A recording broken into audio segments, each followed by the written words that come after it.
about the people who were in jail before. I don't know. It took, 40 years to finally get reparation for the Japanese injuries.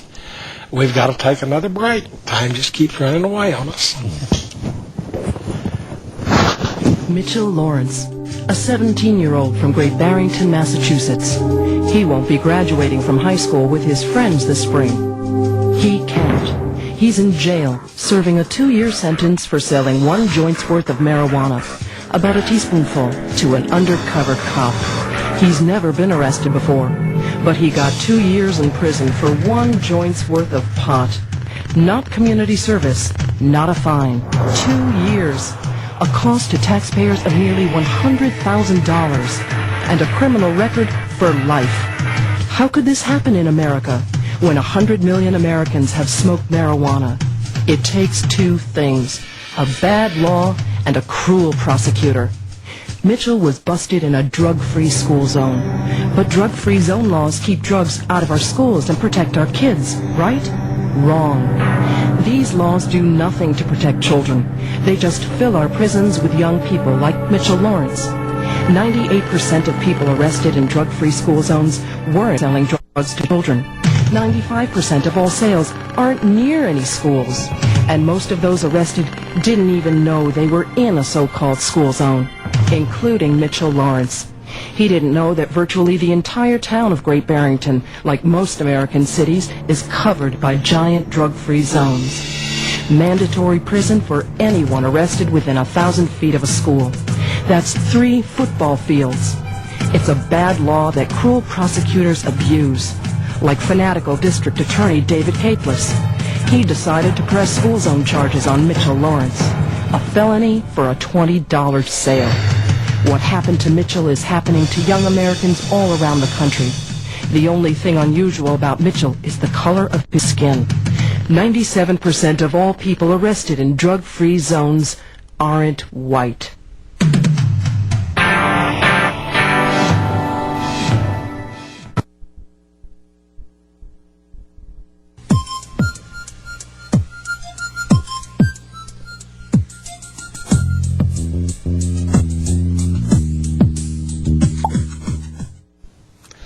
You know, John, we've been talking about how we might go about carrying out some reforms. Yeah. And well, the interesting thing about President Obama and the promise, and I came back. I was working on one of our projects, or one of our 420. I came in home late when he basically fed himself that story about, or the question at some meeting about could marijuana could it solve our economic crisis? And he kind of chuckled and he goes, no, and everybody goes, oh, and I was angry. I called National and I said, what are we going to do about this?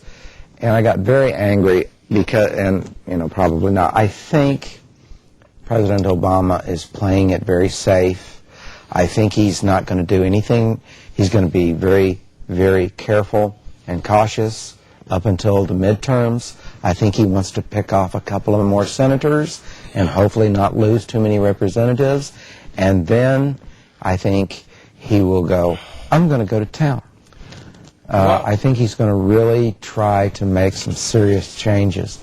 And when it comes to something like marijuana, he could just, with the stroke of a pen, issue a pardon to anybody convicted of possession of 2 ounces or less.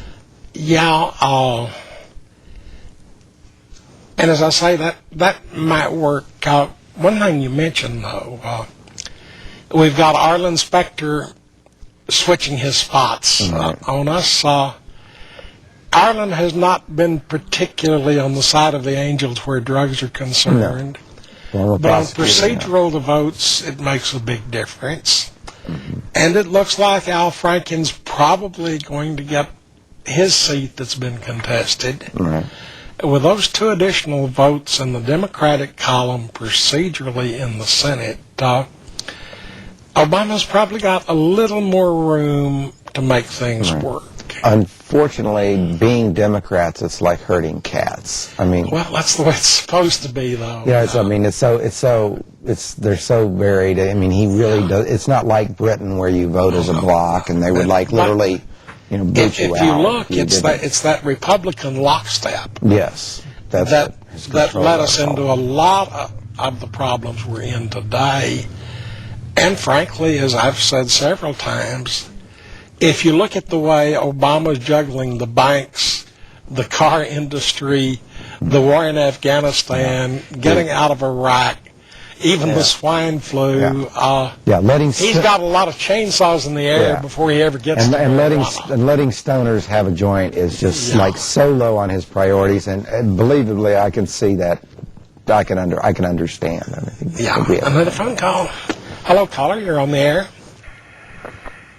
Hello, you're on the air. Hello. I want to know why they won't legalize it, because you know how they say they try to protect the children, but if they do legalize it, they have control over it. Okay. You know, like the drug dealers, if they legalize it. Okay. Yes. I think I see where you're going.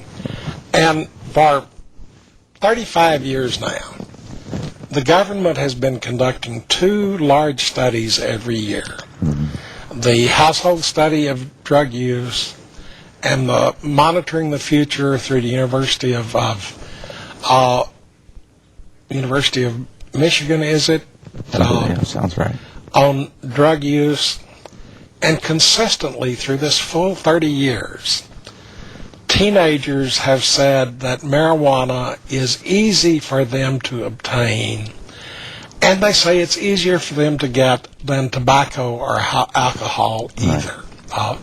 If we want to protect our kids, it would be better if we made them try to show a fake ID to Walgreens than it is to let them go up to any creep on the street corner. One of the things that I try to go into is in agitation and propaganda, or is to create TV commercials that counter the "this is your brain on drugs" kind of stuff.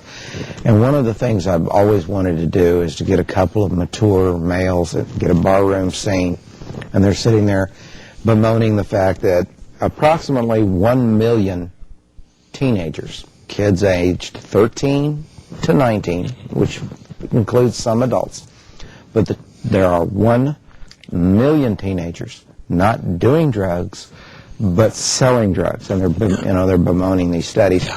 And they're at a bar, and all of a sudden you have some 13-year-old zit-faced kid with big ears, and he goes, "What it'll be, gents?" And they're both like startled at the idea that they're being served by a 13-year-old. And he's kind of doing a little Jerry Lewis routine while they're doing this, and the theme would be marijuana, legalize, regulate, tax. And it's the question I keep asking people: would you rather buy your beer from Al Capone or Budweiser? Yeah, and like I've said for many years, and I said it at the town hall meeting with Tom DeLay and John Walters. As I spoke first, and I said, let's set some parameters, if I may be so bold. Let us please speak the truth. Let us be civil, and let us focus our argument on keeping drugs out of the hands of children. And everybody goes, "That's good. Okay, let's do that." And I go, when we made alcohol illegal, we created a huge criminal class. We made tens of millions of Americans into criminals. We corrupted the police and the judiciary. And like I said, we made this super class of super rich, super violent criminals. And then we got rid of it, and everything went back to normal. When was the last time you got served a drink in a bar by a 13-year-old? And it's unheard of. No one does it. Why? Because it's a legitimate, licensed enterprise. The criminals don't care who they use, and they prefer children.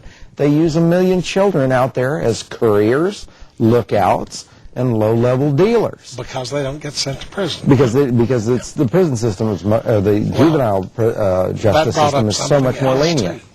We hear all of these horror stories about meth labs blowing up in neighborhoods or destroying the environments. What people don't realize that in the 1920s, the mobs would hire